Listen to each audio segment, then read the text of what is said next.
Black Cat. BC8 is the ticker. We're not sure if there's any Chinese investors in this or not, but they have put out their updated mineral resource estimate for Paulsens, the company maker for Northern Star. It comes across good, like first glance, boys, 994,000 tonne, 10.1 grams for 322,000 ounces. Interesting headline numbers. First pass, you'd think that is a sensational resource. Yeah. Yeah, Matty, you used to work there, didn't you? Wasn't this your first job out of uni? First job. Old Stralo and Billy B gave me my first gig at Paulsens. What year was this? End of 2010. So I got there 6 months before Northern Star took over as their own mining services. So Barminco were there. Northern Star had just bought the asset off Intrepid. Gotcha. For, pretty unreal story. I think it was $40 million loan facility from Investmet, which was Photius and some other guy. And I think Northern Star were capped at $5 million when they did that deal to buy it for $40 million. So pretty phenomenal story. So, yeah. You're right, it was a company maker, right? Absolute company maker. And I guess the question that we have now is, can this asset be a company maker again, Matty? Well, what do you think? First up, what's the goss on the street? Mate, we're the finance guys, not the bloody miners. We don't know if it works or not. We just look at the cash flow. Well, there's so many aspects to look into. Either what you can read into the whole, I guess, sale process and what Northern Star did with the asset and offloaded it. If it is going to be a company maker, wouldn't it have been a further company maker for Northern Star? That's my first red flag. Well, Northern Star might have the perspective that they're a really big company now. They're focused on higher margin operations. This is no longer a higher margin operation, but maybe does fit better in the portfolio of a smaller company who's willing to produce at a lower margin and then attract investors that are more interested in that risk appetite. That could be one angle. That is one angle. Another angle is they have drilled the living shit out of it and did not deem it a good future prospect for the company. A repeat of the Paulsens ore body would be a sensational thing for any company. Northern Star would have minded if there was a repeat of the Paulsens ore body, but they didn't find it. And then that is one scenario or one thing that Black Cat are looking at that we'll go through. But the other one is hinging on these gabbro veins, which we will go into. And as I said, this 10.1 gram resource, once you put the practicalities onto it with dilution, minimum mining widths, she ain't 10 grams. Now, I might give a bit of a history of Paulsens, what they mined, what these gabbro veins are. So yeah, and a bit more colour on how this came into Black Cat's hands as well. I think that's a good spot to sort of start. Yeah, well, they purchased it in April 2022, looking at this. So $45 million. So it was $14.5 million payable upon completion. So they got $15 million that payable by 30th of June 2023, which is coming up. But Trav, you said I think they've renegotiated it, yeah. Renegotiated into 3 tranches, so $5 million coming out at 30th of June. 8.3 million shares went to Northern Star, which by all accounts they still have because they're escrowed to 30th of June 2023. So Northern Star would have the ability to sell them. 2023.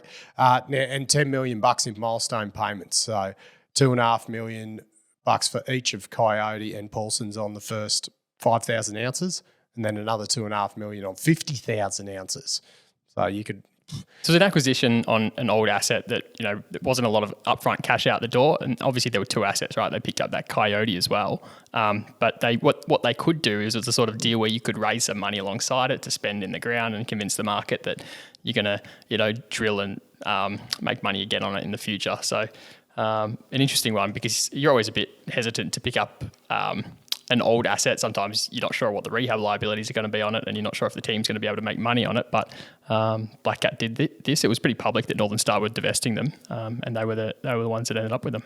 Now, the resource that they bought off Northern Star, so it was 231,000 ounces at 2.5 grams for Paulsens, but to 141,000 of those ounces were in the open pit resource. Underground had 89,000. So the underground resource that they've reported today, 322,000 ounces.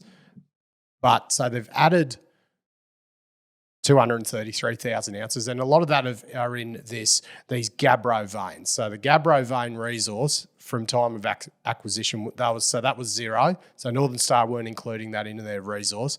Now that resource is 133,000 ounces at 9.2 grams. Mate, what is a gabbro vein? Well, the Paulsens ore bodies that were mined, they were Voyager 1 and Voyager 2. From memory, I know Voyager 2 was the big extension where remember Northern Star put out this 12,000 grams per tonne drill hit. So that was in Voyager 2. I still remember it was in this big bold blue writing, had bloody Bill Beeman written all over it.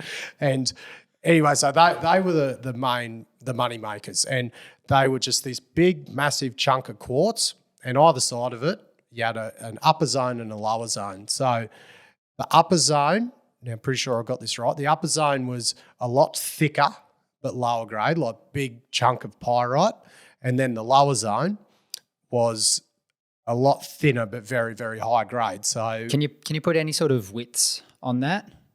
Oh, look, not from me. I think the upper zone could have been up to heading towards the 3 to 5 meters sort of thing, whereas then you go over to the lower zone and that was sub 1 meter. Now I'm not 100% confident on that, but it's sort of, so they could mine.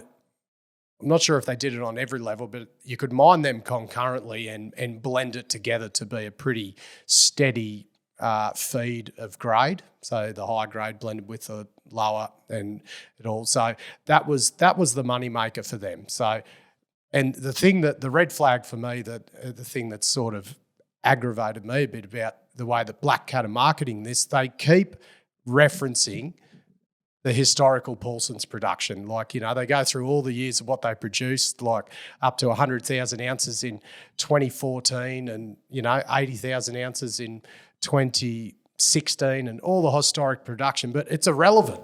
It is irrelevant. All that load, unless they're going to find a repeat, it's all mined. It's completely irrelevant what they've mined to date from those Voyager loads to what Black Cat have there now. So I personally don't agree with that as a marketing strategy on all their announcements. It's completely irrelevant. So these gabbro veins, and plenty of pictures on YouTube, as per usual, our bloody video editing has just taken a whole new step towards 5-star rating.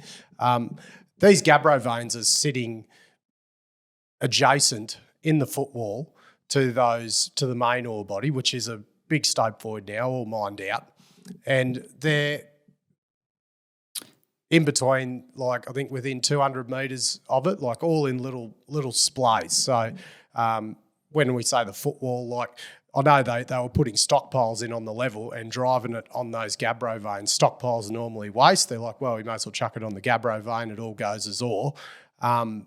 But these gabbro veins, Matty, they're quite thin, aren't they? Well, very thin. You look at the actual intercepts, so that they reported the other week. So they've been on a big reporting play, Black Cat, with all this trying to pump. Hey mate, I'll touch on the marketing. You just, you stay in your lane, Matty. Yeah. I did quote that from Trav. But you look at them there's a 3.4 metre hit, but look.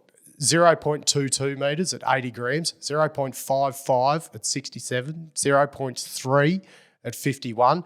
So all these veins have always been there. They haven't found anything new. Northern Star drilled them. They tried to understand them and they didn't really do anything with them. And you told us something pretty interesting this morning about how these ore bodies tend to sort of pinch and swell. That's the wording they kind of use. Well, that's where the word spivvy comes in, isn't it, Trav? Squibby. Is it squibby? Spivvy. I think spivvy is like, a spivvy company that tries to promote themselves. Squibby is the word that Blair Way taught us. That is a Ken Brinston word for pinching and swelling. Yeah, well, there you go. Well, and you look at these widths, high grade, very, very thin. It doesn't give you any scope of the continuity. The actual is that thickness uniform? is it a continuous ore body that goes through? And when it actually comes to mining them underground, it's pretty hard to sort of follow these things, isn't it? Well, there's two aspects. There's the actual development of it when you're following it, and then there's the actual stope extraction, the bulk thing, what you're there for to make the money. So if you go into the actual development stage of it, you'll turn out like you literally mine the access 90 perpendicular to where these veins are. You'll find where they are in the wall. It's like, right, we start there, and every 3 to 4 metres advance, depends on how big their cuts they're taking. The geologists give a direction on that vein. So each 4 metre chunk will follow that vein. So like, right, based on the last excavation, it looks like it's turning half a metre left, take that drive half a metre left, and you keep following that. The problem comes into the fact when they fault off, that means they literally get cut off and shifted, say, 3 metres right. When it gets pinches to nothing and stops, you're left in absolute bloody no man's land because you can't see where it is 5 metres in front of you. You can't see through the rock. So you would take either based on previous levels or any previous experience or a pure bloody thumb suck. You're like, we go half a metre left, half a metre right, and you try and find it again. That's where the continuity becomes an issue. And I am assuming that these skinny gabbro veins, I would find it very hard to believe that they are a continuous 0.2 to 0.5 metres going along the whole strike of that vein. So that there comes, and when you start losing it, you have to start stripping walls to go off in a new direction to try and find it again. That starts opening up the excavation underground, and that then becomes a big issue for when you're actually taking the stopes out. Now this resource, and you can read on the announcement how these resources are calculated. So they've excluded anything within 7.5 metres of the decline. So that's saying that they can't take a stope out because it'll take out your critical infrastructure. And then they've taken not included within 5 metres of existing stopes, because if you mine a stope right next to it, the wall will just fall and you'll have a big bloody hole and it'll be an absolute disaster. But they apply MSO, Minable Shape Optimizer, so they've got a cut-off grade of 2.2. They wrap these shapes around the ore body that are deemed mineable, and from that, the resource gets calculated. So the 1.5 metre minimum mining width, which is what these shapes calculate, that dilution skin then gets removed. It says here. So it is reported as an undiluted model with dilution skins removed. So that 10.1 gram resource grade is just the vein. The vein. Right. So there's no consideration for the dilution you would actually experience if you tried to mine that. And we've talked about it before, you've got your planned dilution and your unplanned dilution. So you cannot mine something 30 centimetres wide. I think there's some mad Canadians that have tried to do it with all these sort of high flame torches and all this. But look, yet to be determined. And the fact that underground mining's been the same way for the last 40, 50 you can mine years. things 30 centimetres wide, mate. It's called drilling. Yeah, you could just drill holes into it and catch the fines. There's one way. Geez, you might be onto something there. Who said bankers knew nothing about mining? So the key takeaway there for people still following along, Matty, is that they'll be bloody following on, mate. This is my day.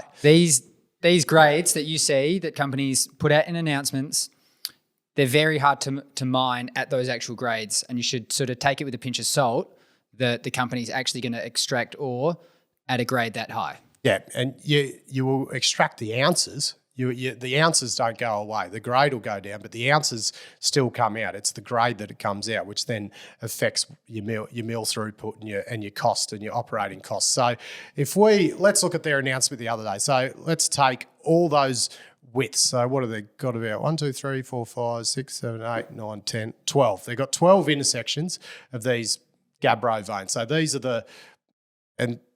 the highlights. So these are the best. These are the best intersections they've got. So there's the standout at 3.4 metres, so I will include that for this purpose.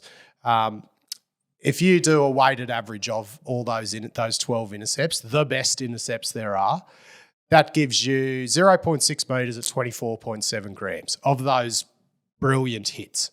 Okay, but now to mine that 0.6 metres at 24 grams, there's two tracks you can go down. So how Northern Star did it, so they had 4.5 metre wide drives using twin boom jumbos. So 4.5 metres is as skinny as you can go with a twin boom. You might go smaller rails and everything. You might get down to 4 metres, but that's how they did it. Now, it might have even been 4.2 by 4.2, but you can, to get it thinner than that, you have to go to single boom jumbo. So that's what like Silver Lake do at Daisy Milano. And let's note that Les Davis and Paul Chapman that were ex-Silver Lake are non-executive directors and shareholders of Black Cat, so there is a bit of a synergy there. Now, you can use single booms. You can then get it down to 2.5 metres wide with single booms, still bolting with jumbos. You can even go down to 2 metres and bolt it with air legs, which is what Silver Lake were doing at Cockeyed Bob and Maxwell's. Start to get a bit claustrophobic down there, huh? Oh, yeah. You can literally you can't get a ute in there. When it's 2 metres wide, you can't even drive a ute in there. So, okay. Now, the benefit of going down to 1.5 metres is minimising the dilution, because you can then, so a 1.5 metre wide stope in a 2.5 metre wide drive, you got less chance of it. It'll sort of naturally overbreak towards the actual drive width. So getting that minimum mining width down is the most important thing for these grades. So say they mined it with twin boom jumbos like Northern Star did. So that would mean you could take a 3 metre wide stope in a 4.5 metre wide drive. That's the for a 0.6 metre wide ore body? Yes. So for that zero, so you've got 600 mil of ore, you've got to take, with a twin boom drive, 2.5 to 3 metres, because if you take any skinnier... So 4 times as much, essentially. Yes, and that's just going to overbreak. So for a 3 metre minimum mining width, add 10% dilution on the outside. So 10% is probably it could be a lot higher when it's thinner. That 0.6 metres at 24.7 grams is now graded at 4.4 grams. So you've gone down 6-fold. Now that's the planned dilution. 5-fold, sorry. Yeah, you're planning to take out. Planned dilution plus 10% of unplanned dilution, which is always in the calculations. Okay, so now, say if they use single boom jumbos, they'll then go to a 1.5 metre wide stope, 2.5 metre wide drive, 1.5 metre wide stope. That 24.7 grams now goes down to 7.9 grams. Okay, so that is based off the best drill hits they've got. So 1.5 metre mining width, 7.9 grams. So and this is also assuming that drill width is true width, right? Yeah, a lot of their holes they were short length, like 0 to 70 metres. So you would anticipate the shorter drill length, you'd be getting closer to a good mining width when you're drilling 300 to 400 and very far away from the ore body. And to note that, we'll show a picture as well, the Paulsens ore body, the hardest thing about drilling it is it's got such a plunge on it. So that's why Northern Star put a lot of exploration drill drives in to get them further out, to get a better angle to drill these things. So the further the plunge, the further away you're intersecting, and even worse a true width. So, but if you actually apply the resource grade, so the Gabbro resource grade is 133,000 ounces at 9.2 grams. Okay, so that's the resource grade that they've quoted for this. If you then say, right, use that same average mining, that average intercept width of 0.6 metres, a 1.5 metre stope at that width, at that resource grade, is only 2.9 grams. Mm-hmm. Okay, so I think that's a pretty good representation of what this could possibly be. If they use twin boom jumbos to get a better productivity, to get it out quicker, that 3 metre wide stope would be 1.6 grams. So this company hasn't come out with a DFS or any sort of study of that nature, and I think it'd be quite interesting to see what sort of parameters, what sort of modifying factors they put around this ore body. Well, if you put out a reserves, do you have to factor in all of those things? Maybe? yes, Okay. reserves are the mineable shapes. The economically mineable part Economic of a mineable, resource. and yeah, the ones they're going to take. So there's always that percentage of resource to reserve conversion, but the hardest thing is, as I said, when you put this resource together, this does not take into account the continuity. So these hits, they could like join A to B when they leapfrog it or use whatever software, whatever method they're going to do, the kriging. That doesn't take into account the fact that it might get cut off. So, but in like a 100-metre section, that thing might cut off for 20 metres. So there's 20% of your resource gone because you've assumed that was a continuous ore body. So if this thing's pinching, swelling, cutting off, pinching off to nothing, they don't know where they're going, they miss chunks. What does that look like if you're on the jumbo and the ore body vanishes? What do you do? Oh, look, it doesn't faze me too much. I'm there just to bore holes and put bolts in. The geos get they get a bit upset about it. So But no, it does affect me because what happens is when you lose it, as I said, you've got to come back. You've got to strip a wall. You've got to then remesh that wall. Then you've got to drive off on that. So it slows down everything I'm doing, and it slows down the whole mine. And the connotation that I immediately have, and it was similar to the conversation we had with Tony James at Galena when they start to have these issues of the ore body not reconciling, is that you're going to do a hell of a lot more grade control drilling and reconciling that all up. And that means the operating costs are going to go up eventually because you just have to be drilling that much more to make sure you're not wasting money for something that's not there. And but something that is this thin and possibly not continuous, you can drill it at bloody, like you can't practically drill a bloody 10-metre spacing or on something like this. Like it costs a lot of money, but by the time you get in there, like what are you going to stop? Like if there's a 20-metre gap, you're going to keep going anyway.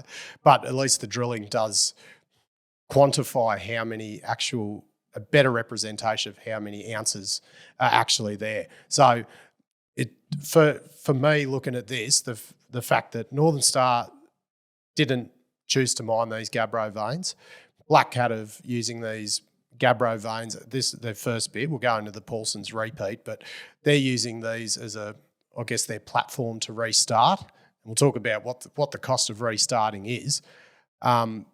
It comes across as a very, very high risk option because there's so many unknowns about the actual continuity of these things. And the Paulsens restart. Is it the platform to restart, or is it the platform to raise money? Well, as I said, you got 5 million coming out at the end of June.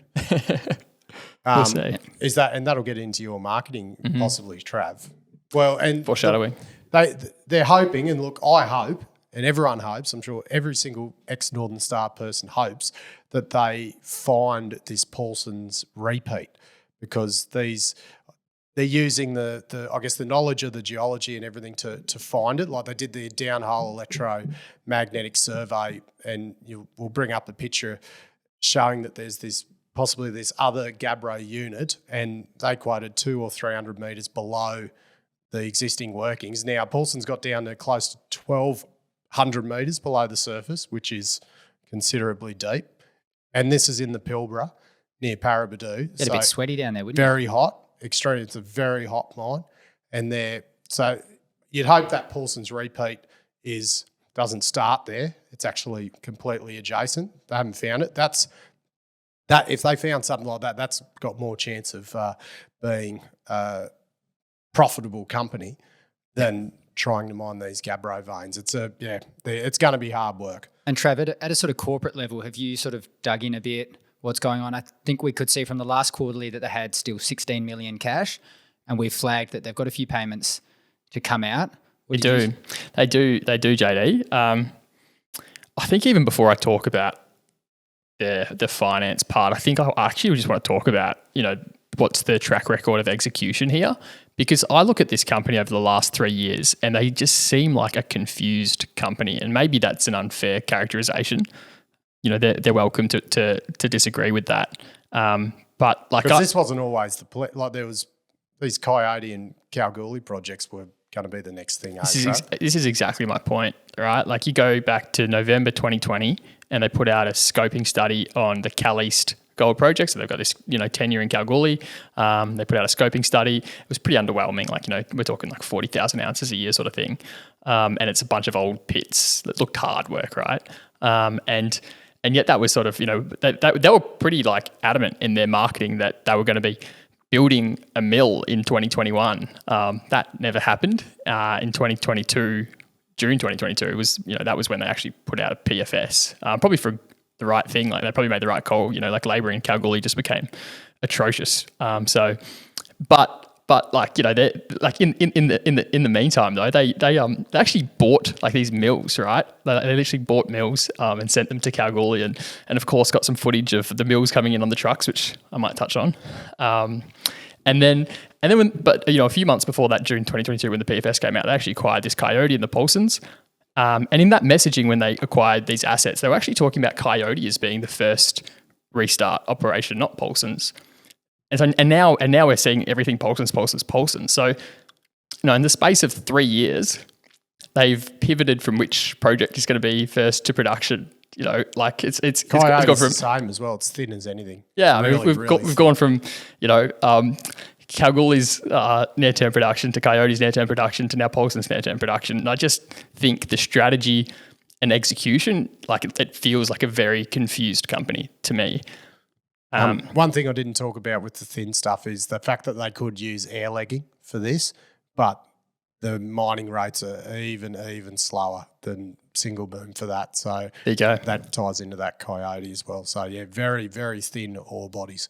And then on the marketing side, JD and Maddie, like, we talked about the mills that they bought, and I think like the money miners, they know my distaste for very promotional sort of stuff. And this isn't an overly promotional company, but it is across the line of being a bit too promotional for my liking. And what am I talking about when I say that? Well, my promo detector goes off when I see photos of a truck hauling a mill to site. I'm yet to see a gold producer or a gold developer that doesn't show photos of the truck hauling the mill to site. It's always as important as getting a photo of the first gold bar, or photos of drill core and visible gold in drill results. They're all very very good ones. But worse than the drone footage is when you sort of see there's two trucks hauling two mills, and worse than that is when it's for a project that you're not even bloody building a mine at yet. So anyway, very confusing stuff. Another thing that gets my radar going is like if you have 3 advanced gold projects, which they do, there's 3 advanced gold projects there. I can't understand how you can possibly have 5 market-sensitive announcements for drilling hits on your 20-year-old mine, and that's all relating to just Paulsens. So it's like all in the space of 1 month. So in the last month, 5 market-sensitive announcements on Paulsens of drilling hits. And I guess it's the counter-argument is you're providing news flow to your investors.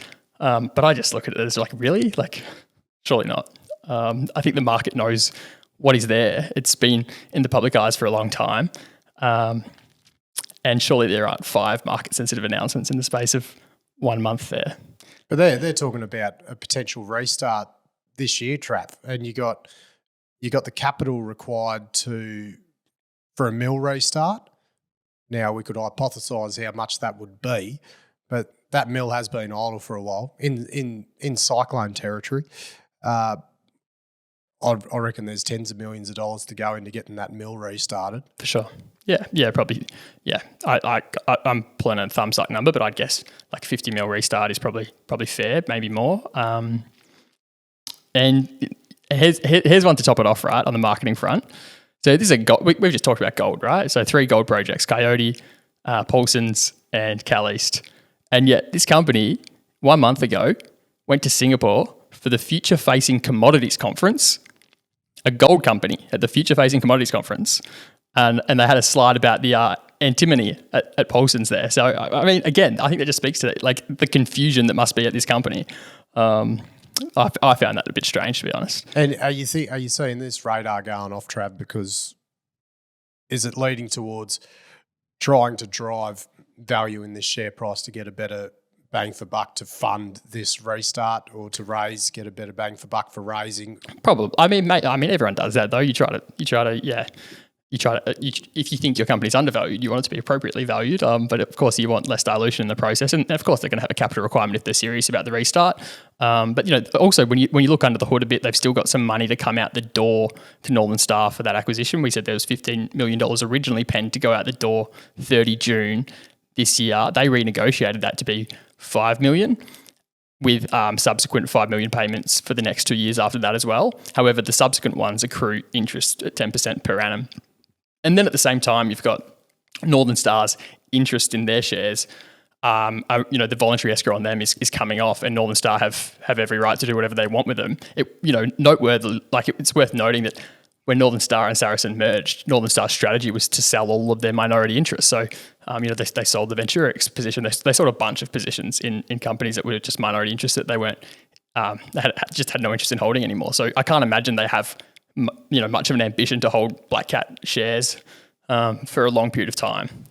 So I'm not very excited about the long-term prospects of this company. Well, if you weigh up all the risks, as I said, the capital to restart, and then say that capital is sunk, it's executing on mining these narrow veins in parallel with spending the money on exploration to find this Paulsens repeat, which is that's the big thing about it. It's more of an exploration project to me, because I don't see much promise in mining these gabbro veins, but finding another Paulsens repeat would be the big kicker. And that's like a fair positioning of the company. I think, if that's the strategy, I think you can actually convince the market to support you behind that, just so long as you haven't had a very confusing strategy in the lead up to it. If you bought the assets and you came out and you said, we're going to try and explore it, we're not going to rush back into production, then do that, and the market will be patient and support you along the way. But don't tell them that you're going to produce in 2 years' time, and otherwise the market will be getting grumpy like I am. JD, what's your final evaluation on that after hearing me and Trav rant? I think you guys hit the nail on the head. Sort of high risk, potentially high reward, but yeah, just sort of underline that high risk part of the potential investment for anyone out there. And I think the message from this is, with these high grade resources that come out from companies to the investors, to the money miners out there, really consider what that high grade resource turns into once they excavate it, because that 10 grams at over a average half to 0.6 metre width ain't close to 10 grams at all. Absolutely. So it's something to very, very really consider.